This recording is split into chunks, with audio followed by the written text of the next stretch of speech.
Careful! Champagne! Oh, he's got a roll! Oh!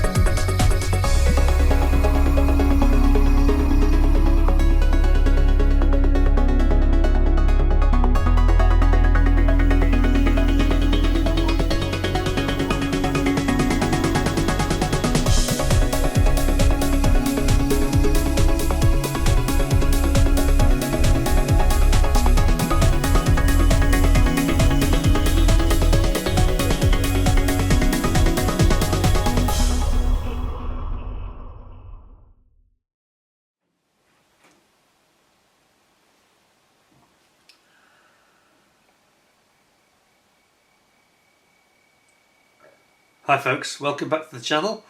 Thank you very much for joining me once again. You are always most welcome. Well, one of my Christmas presents today, long overdue. I did film this once already and I had a problem with my memory card, which I didn't realise, and I had to film it again. So here we go, second time, lucky hopefully. It is from the great Lost Ark of the Covenant of Wingnut Wings kits, aka the final container. Not the final countdown, the final container. And known as the Lost Ark, that came from New Zealand, and I was given this gift very kindly on Christmas Day. And it is the Sopwith 5F1 Dolphin. Now this is an interesting aircraft. So it's a late World War I aircraft. And it's got some interesting features. So let me just read to you the brilliant, because we never need to do any reading up on the internet when we have Wingnut Wings kits. Sadly they're gone now, of course. 6 years since they've been gone, isn't that amazing? Was it 6.5 years, I think? Anyway, it says the Sopwith 5F1 Dolphin was a 4-gun excuse me, high altitude fighter designed in 1917, so toward the end of the war, to be powered by the promising new 200 horsepower Hispano-Suiza V8 geared Hisso engine, which is included in this model. One other overriding consideration for the design was to overcome the staggeringly poor visibility caused by the top wing centre section of the otherwise remarkably successful Sopwith Camel. The initial Dolphin prototype, rolled out on May 1917, featured 2 bay wings with negative stagger. Negative stagger? A completely open top centre wing section, and we should just look at the box art because it gives you a hint about this if you look very closely. Look at the pilot. You've got a tri-decker coming in. Is it the Red Baron? No, it's not red. But he's looking up and he's seeing the threat in a way that you wouldn't do in the Camel. Obviously the Germans probably realised that the Camel had this blind spot above the pilot. So they came in from high and dived down on them. They wouldn't see them coming. This is to cure that very problem. And you can see it's got like a windscreen at the front and this cut out section where you've almost got 2 separate wings instead of having one straight across. Very clever, very clever. That's typical, evolution via combat, isn't it? In terms of the technology being deployed there, technical development. And it goes on to say,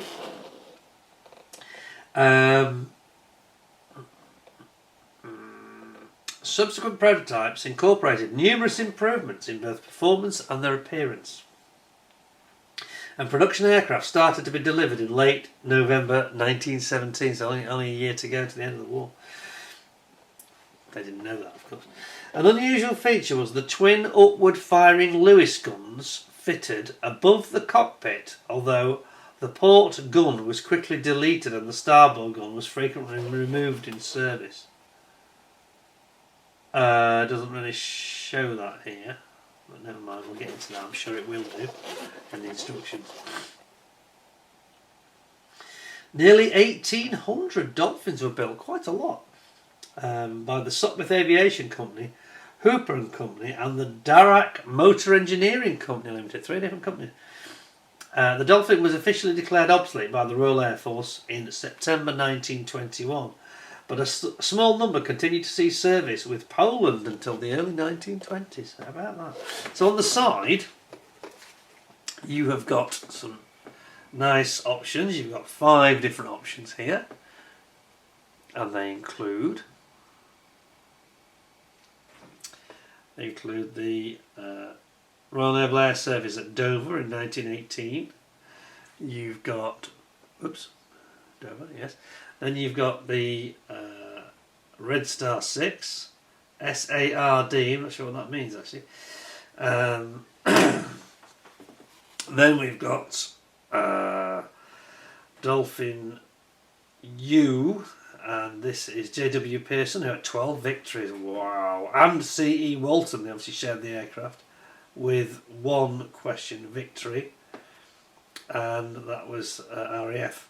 May to July 1918, doesn't say where they were stationed. And then you've got Q, R.B. Bannerman, got 17 victories. Oh Lord, we've got some real aces flying these aircraft.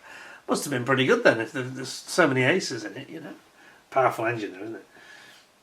And you've got A-Flight, 87 Squadron, and this is H.J. Larkin. And this is in August to November 1918, the very end of World War One, and he had 11 victories. That's incredible. Wow, okay. Other side, nothing really, just the usual mumble really about different languages. So, get ready for me to open the Ark one last time, because I haven't seen this kit before at all, and I've not been looking at it much because I didn't want to. I haven't looked at the instructions, so I kept it. I was going to do the review, so it'd be fresh. So here we go. Get ready for lightning and phantoms and ghouls to come blasting out in a burst of light. Oh no, we're okay. That joke has got old. Anyway, let's have a look. So we've got the usual fairly simple layout.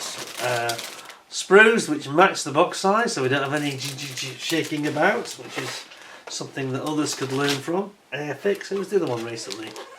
That I had. I can't remember. There was another one recently with a very mismatched size of sprue compared to the box. Now then, better warn you, because this is from the Lost Ark of the Covenant, and I probably won't be building it anytime soon, we won't be opening the bags, I'm afraid. That's just the way it is.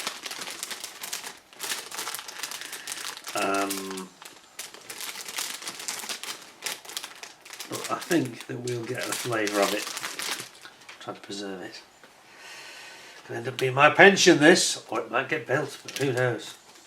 So we've got some very nice looking decals. Check these out. From Cartograph, of course. As good as you'll find anywhere, I reckon. Look at this. Look at those. Nice, aren't they? I like this sort of later RAF. Funny, isn't it? It's almost like the scheme World War II type, or even later, 1980s scheme, really. Interesting. Late 70s. When did they change it? It was 73, I think. They started to go back to the 2-colour low-vis scheme. So it's interesting that they were sort of tinkering around with it already back in 1918, you know. Yeah, I'm surprised they didn't roll that out and adopt it widely, really. Yes, very nice indeed. And we've also got some photo etch. What is it? Is it the seat belts? I think it's the seat belts mainly. One thing I did like about Wingnut Wings, they didn't go silly with their photo etch. They didn't go crazy with it. They just kept it to the minimum, really, where they thought that it was needed. They used it, and they didn't try and use it for everything, like you get with Edward, for example. Very nice. So those are rather spiffing, aren't they? Yes, I wasn't expecting a Wingnut Wings kit for my Christmas present. That was quite a nice bonus for Christmas. Super. So, let's have a read. Give you the full story then, because obviously the actual review will be fairly short, because I'm not in the bag and there's not that many sprues to look at. So it says, I think it's going to repeat a lot of what I've said. Oh, maybe not. No, it's quite different. Okay. Make yourself comfortable. I'll read you a story. It says that the Dolphin was designed during the second quarter of 1917 to make use of the promising new engine from Hispano-Suiza. It had already been used to power the SPAD 13 and the SE5A, and of course you've seen my review of the SE5A. It was actually Jeff 72, Jeff Flood's model, wasn't it, from Ireland. So I had to reluctantly surrender and give back, but I did manage to pick one up myself in the end, so I'm okay. Wasn't cheap though, it was about 200 quid. Ouch! Anyway, goes on to say about the wing section and the Sopwith cam will have this blind spot. We've got that bit already. It then goes on to say it has the unbalanced camel style rudder fin, unbalanced, okay, and wooden undercarriage with V struts, okay, quite strong and simple. The very deep fuselage occupied the full height of the wing gap and featured, yes of course, that's what it's to do, it's to give the strength to the wing, isn't it? Because they've split it, they're trying to basically make it have more stability.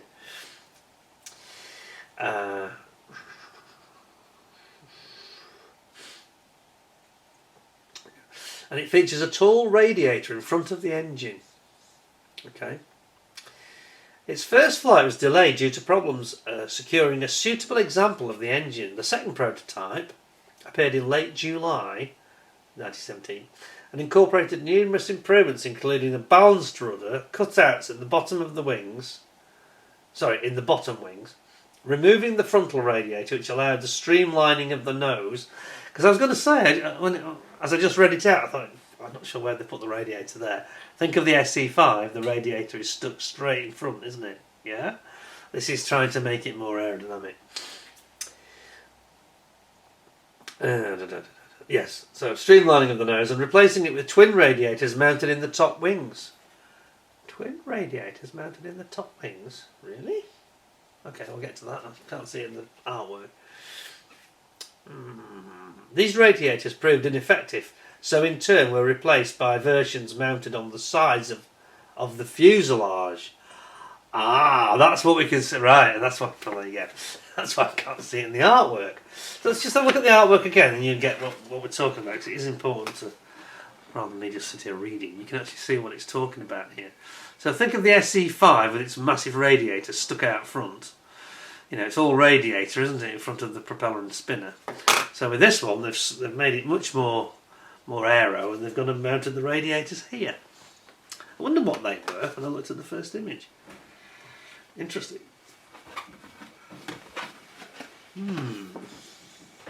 Very interesting. It goes on to say, the cutouts in the bottom wings were deleted for the prototypes, which appeared during October, and introduced a more substantial fin, lowered rear decking, and twin upward firing Lewis guns, which don't appear to be on this one in the picture. Do they? We'll get to that. It was pretty much in this form that the initial production Dolphins were delivered in late November 1917. Except that they had reduced negative wing stagger and the steel tube undercarriage V-struts instead of wood. Okay, I think this has got the aluminium, steel. The twin Lewis guns proved heavy and cumbersome, so the port gun was quickly deleted, and frequently the starboard gun was also removed in service. Early production Sopwith, these things like Schrager music, isn't it, in World War II? They're all very well in theory, but if it makes your aircraft lumbering and slow, it can put you at a big disadvantage in an air combat situation, can't it? It's a bit like it's a bit going back to the recent review I did on the VT1/2 tank, VT2, with the twin guns. It's all very well in theory, but if your tank gets hit in the tracks and slightly immobilised, it becomes useless, doesn't it? Just a big roadblock, really. Same thinking. Theoretical advantages that probably don't play out. Anyway, it goes on to say, early production Sopwith Dolphins featured a birch plywood tail skid, 4-inch radiators and vertical neck padding on the centre section. Neck padding on the centre section. I think that's around the wing, they mean. There were several attempts to provide rollover protection for the pilot's exposed head, but none were adopted, although some late production aircraft featured a quick release for the port cockpit rigging to allow the pilot to escape from an upturned aircraft. Oh, okay. Gosh. This doesn't sound very safe, does it? Other improvements incorporated on late production aircraft included a steel tube tail skid instead of wood, 8-inch radiators and a centre section with improved Aldis sight mounts and more streamlined padding. Supply and reliability problems with the Hispano-Suiza geared Hisso engines would continue to plague the Dolphin for most of its service life, as they did on the SE5. But eventually it became very well regarded as a high altitude fighter. The Dolphin was developed for the French in mid-1918 to utilise a 300 horsepower direct drive version of the Hispano-Suiza engine, and the US Air Service ordered over 2,000 to be built by SACA in France, but the armistice was signed before they were delivered and the order was therefore cancelled.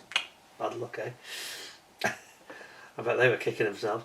The Sopwith Dolphin 3 was under development shortly before the armistice was signed and was to utilise the much more reliable direct drive Viper version of the Hispano-Suiza engine. Only a handful of these Mark IIIs were produced and can be identified by their lower propeller thrust line and fully cowled Vickers machine guns. Oh, and a cowling, okay. Nearly 1,800 Dolphins were built by the Sopwith Aviation Company, Hoopers, and also the Darrett Motor Company. And as we said before, it was discontinued in 1921, but they went to Poland with what was left. World War I aircraft colours, and it starts talking about the pigments and things. Right, so that's it. So, basic data: wingspan 32 feet, 32.5 feet, length 22.5 feet, maximum weight just under a ton. Jeez, that weighs barely more than we had the little smart Brabus Roadster sports car about 10, 12 years ago, maybe longer, 15 years ago, and that only weighed 900 kilos. So it's the same as that, isn't it? Maximum speed 128 miles per hour. Gosh, 1,779 were manufactured in total, and it had 2 303 Vickers machine guns and 2 303 Lewis machine guns and a variety of bombs. Right, zoom you in and let's have a look at this. Enough of me talking. Let's have a look. What a treat we're in for. Something we haven't seen before. I haven't anyway. Alright, so we've got the usual sprue trees. We'll just glance over that and we'll get straight into the interesting bits. This is why we love Wingnut Wings. I'm definitely going to build one. I am pledging to build one. It's definitely on my bucket list. My modelling bucket list. Probably the camel I'll do. Anyway, here we go. You've got your Lloyd Loom seat. Very comfy. Good grief. Complete with a cushion. Pilot seat's got a big cushion on it there. Look at that. Couldn't make it up, could you? Let's come a bit closer. There we are.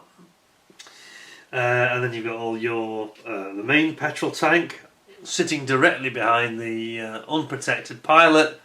That's pretty safe, right? Okay. And then we've got hydraulic pumps for pressurising the synchronisation system for the guns, and you need to do that, otherwise if your synchronisation goes, you're going to shoot your own propeller off, unfortunately. Ash engine bearers. Look at that. I love the way they do these illustrations. They're so clear, aren't they? The reserve petrol tank. Gravity petrol tank. Reserve petrol tank? It's not very big, is it? Oh my lord. Really? Tiny. And then we've got the geared Hispano-Suiza engine, which of course was very powerful, 200 horsepower. A lot of power, that in 1917. It's a lot of power. It's got one of the most powerful engines that was in the sky. Surely, look at it. Wow, it looks quite advanced, doesn't it, really, to be honest. It's got all the details are here there. Look at this. Every detail you can want. The manifold details, shows you the sump there on the left. all the water piping, engine block, intake for the carburetors. What does it say here? One under maintenance here. A dozen manufacturers built the engine under license. Wow. Magnetos and disassembled carburetor and manifold. Excellent. Then we go into the cockpit. Let's go back a little bit. There we go. And it also shows an illustration here. You got your two Vickers machine guns here, and it says Officers of 87 Squadron, a photograph of the twin Vickers guns crudely arranged in Dolphin configuration for a test demonstration. Yeah, there they are, look. Look at that. Gun setup. What's this then? Engine bay, here we go. Obviously remember it's got no radiator because they're further back. Early production Dolphin, examined extensively by the Germans. Note the gears of the CC synchronization system. A29. Sorry. A29. That's one of the part numbers they're referring to. Let's try to spot it. 35. Where is that? Anyway, can't spot it. Here.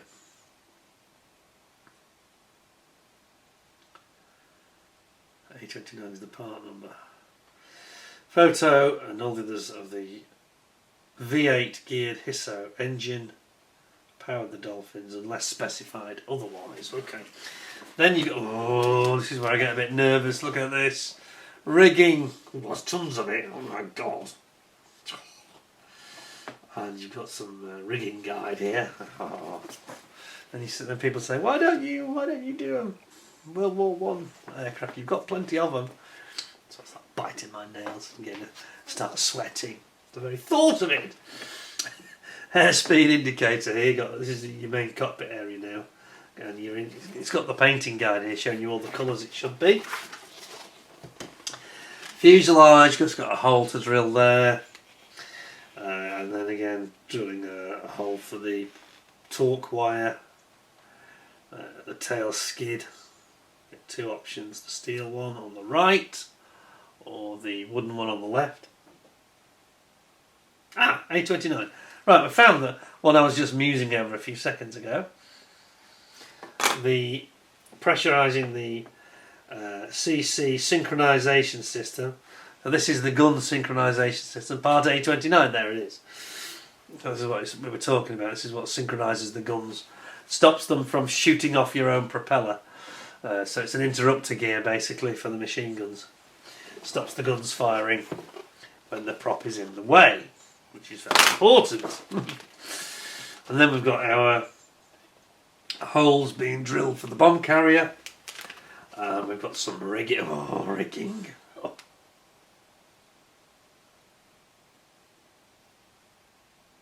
Rigging coming in here. We've got spade grip here. Control column. Control horns, all that sort of stuff, and you got your main elevators and tailplane, horizontal tailplane, and your lower wing. Sorry, I think I can hear my cat meowing somewhere. I think she's wanting her lunch. You'll have to wait. And then we've got the radiators. Now these are the radiators that we were talking about, the early production radiators with shutters, which are, where are they going? Where do those radiators go? Yes, they do go. They do go here. Look on the side. So they have like an intake. They call them shutters, but it's like an intake and a shutter. Shut, open, shut. Yeah. Interesting. And there's the later version here. Such a lot to take in, isn't there? You got your fin rudder, fin and the rudder there. And here we've got the early early radiator production detail, some photographs.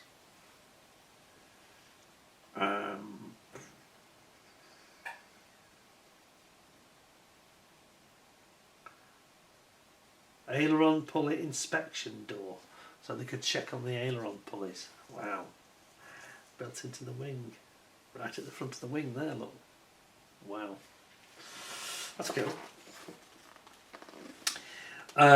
Top wing and ailerons, you can see now you've got this design where they split the wing so you've got this better visibility, which is the name of the game. And then here's the upward firing Lewis gun. It does show it as an option here. Look at this Lewis gun. Upward firing, so so that's helping the visibility too much, but you've got your control horns going in there, you've got all your ailerons going on as well. Top shield and cabane strut detail from early production Sopwith built Dolphin that was shown on page 22. This is the early production aircraft, yet to have its Aldis sight installed. Still carries brackets for both the port and starboard Lewis machine guns. Okay, there it is. Cable cocking device. Jeez. So, quite complex, aren't they, for an early aircraft?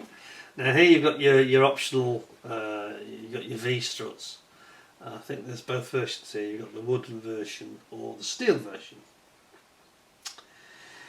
And then you've got your wheels going on there, and you've got your propeller, and then we've got the bomb carrier that's got to go underneath. And then over here, which I need to zoom back for, we've got a lovely illustration showing the aircraft and all the damn rigging. Oh my god, it's enough to give me PTSD. Look at it. Shocking. You're good at rigging? No problem. I'm afraid I'm a newbie at rigging. Can you tell? Here we go, different versions. So that's the Dover version. The one I like, which is this in almost a 1970s low-vis roundels and markings version. What do they call it? Red. Oh, here we go. Stationed at SARD. I didn't know what SARD was. It's the Southern Area Repair Depot. There you go. By March. Okay, it doesn't say where that was, unfortunately. Where was the repair depot? Finally destroyed in June 1918, that one was. Then we have got some of these guys. This guy's got 17 victories, amazing stuff. And another nice photograph of it there. This one is the Q, which has also got 17. Sorry, I said 17, I beg your pardon, it's not, it's a question mark. 1 victory, sorry. This is the 17 victories, the Q. And it talks about Ronald Burns Bannerman was from Invercargill in New Zealand, where he learned to fly in 1916. He joined the Royal Flying Corps in March 1917 and was posted to 79 Squadron. He was ultimately credited with 14 of his 17 victories while flying the Dolphin. Amazing. Returned to New Zealand after the war, become a barrister and solicitor, only interrupting his career to serve in the Royal New Zealand Air Force in the Second World War. Good Lord. He died in August 1978 at the age of 87. Well done to you, sir. Hats off to you. Brilliant. And then this is the one with 11 victories. This is the one A, which is H.J. Larkin. Some good photographs of it. And this is the Darragh Motor Company built one. It's quite a beefy aircraft. It looks strong, doesn't it, this plane? Short and sturdy and no messing about, you know. It doesn't look like a string bag all flimsy, does it? There's several ones here that have had 1 or 2 incidents, I think. Oh, this one's definitely had an incident. Come to grief after the wheels clipped an Avro 504, clipped its top wing. Oh, sorry, so the Avro 504 is actually the one that's crashed into the Dolphin, unfortunately, yeah. Then we've got lots of pictures of them in service and the squadron lineup. Different radiator mountings. The cutouts in the bottom wing intended to... Oh, I see it now. Oh, wow, look at this. This is kind of weird, isn't it? The cutouts are proper big cutouts. Look at that. Big sections chopped out. Here. To improve visibility. I'm not sure about the aerodynamics of that though. Jeez. In practice they turned out to be completely useless, it says, and were dropped. No wonder. Yeah. There we go. And then he finishes off with... Whoops. Finishes off with a nice picture of a dolphin. And our heroes from Winged Up Wings, the guys that did all the work and made it happen. And yeah, we've got production design Darren Mildenhall, who I believe has returned to Qatari along with Richard Alexander. Yeah, very, very nicely done. I think most of those guys are now working at Qatari, if I'm honest, but I'm not sure about all the details. Fantastic. Let's have a quick look at the plastic and I'll have to go and feed my cat. Because you can hear it crying. Right, so we've got some clear parts that you won't bother with. Because there's a little screen, isn't there? And a couple of lights. Is that the windows? You just go back a second. Back to the... It doesn't offer you the option of having those cutouts, does it? I didn't see that. No, surely not. You can have a wing mount. I missed that though. Wing mounted Lewis gun, which I didn't pick up on. Look at that. I didn't spot that. You can have your Lewis gun mounted on your lower wing. Right here. Look at this. See that? On the port wing. Oh, it's both wings in fact. Lewis gun mounted on both lower wings. That would be quite cool, wouldn't it? But it doesn't give you the cutout option, does it? Which is probably as well. Because it's kind of weird, isn't it, really? Yeah, it's not included as a cutout. So that is one option that is not in there. Then we have got our separate Hispano Suiza engine, the V8 engine, which we have seen before, of course, in the SE5. And a very, very beautiful bit of moulding as usual. And then we've got our main parts there, here we go. Winged Up Wings just did this so competently, didn't they? You know, it's like every time they produce one of these kits, the quality was right first time, no question. No warping, no shrinkage, no bowing, no short shots, no nonsense at all. Perfect. And of course, it was done in China for them, so you know, it's all about where you go to have the work done, isn't it? It wasn't done by themselves as such. Look at the detail, you can see all the ribbing on the elevators.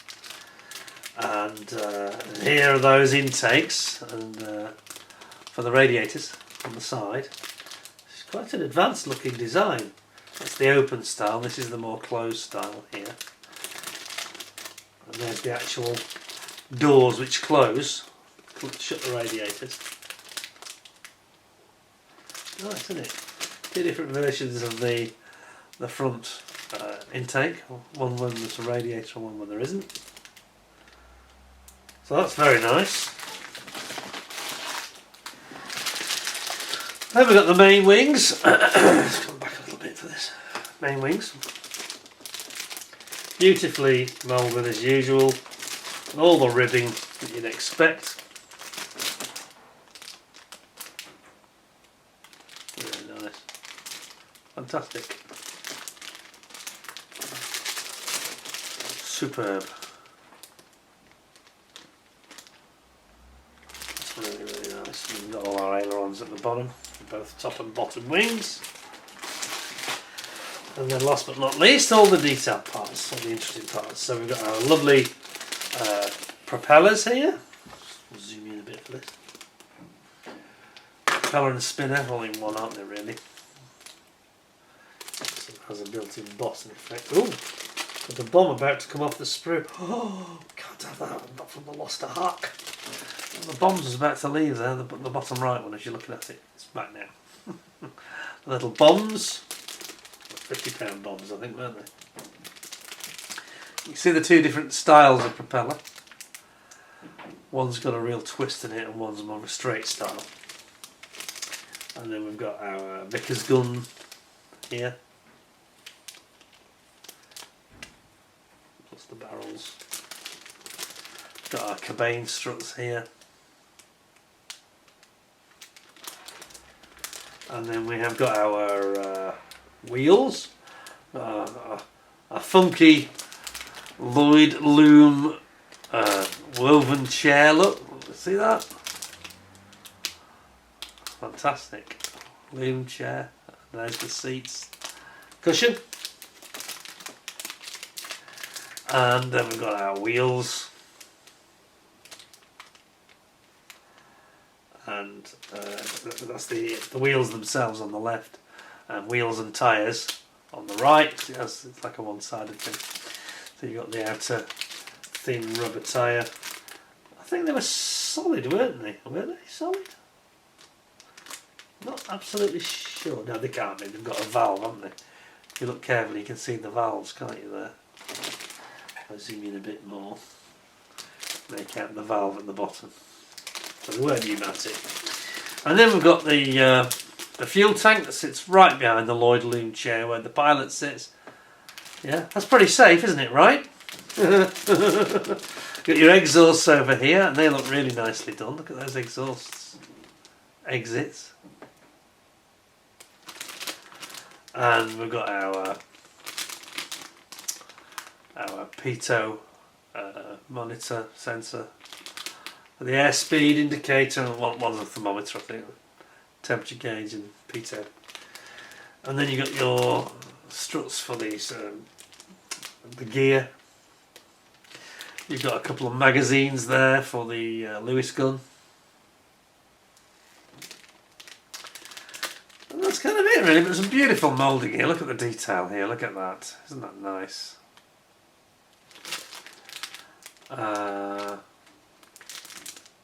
You've got spare, see right there, dead centre of the screen, you've got spare magazines for the machine guns. And then you've got this area of the opening of the cockpit. And then you've got the front of the bulkhead where the instrumentation is. It's really nice, isn't it? Absolutely fantastic.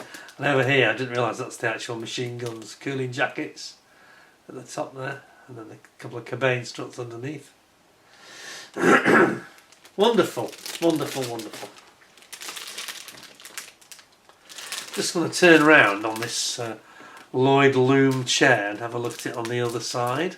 Can we see that? I think we can. Yeah.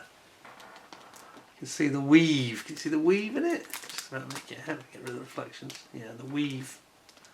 Absolutely epic. What a wonderful model. Lovely kit, that.